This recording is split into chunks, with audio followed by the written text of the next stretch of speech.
Этот ужас длился недолго, рассказывает Александра Платонова. Небо резко потемнело и начался шквалистый ветер. Нижний Бестях до сих пор приходит в себя после ураганного ветра, который обрушился на поселок 2 июля. Шифер буквально летал. С водой, с дождем, с ветром. Ущерб был очень большой все-таки, и страх был большой.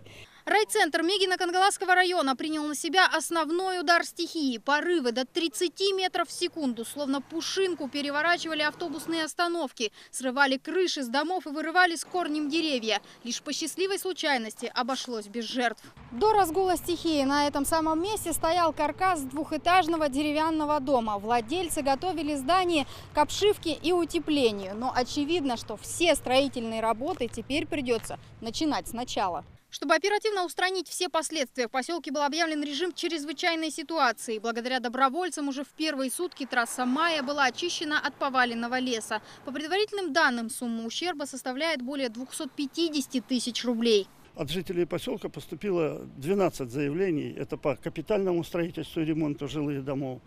15 это по деревьям, которые свалились, а там и разрушили туалеты, там различные строения. Остались только мелкие виды работ. Но самый большой ущерб буря нанесла электросетям. В одном только Бестяхе повалило порядка 50 опор, оставив весь поселок без света. От шквалистого ветра также пострадали населенные пункты Центральной и Западной Якутии. Но в большинстве районов восстановительные работы уже завершены. Достаточно оперативно и быстро мы справились с первоначальным объемом отключений. Практически подобрали в течение 4 дней все, что стихия натворила. Остались долгосрочные решения, которые до 15-го мы должны устранить. Самой главной проблемой сегодня остается подстанция в районе радиоцентра в Якутске, в которую попала молния. Ее ремонт должен завершиться к концу июля.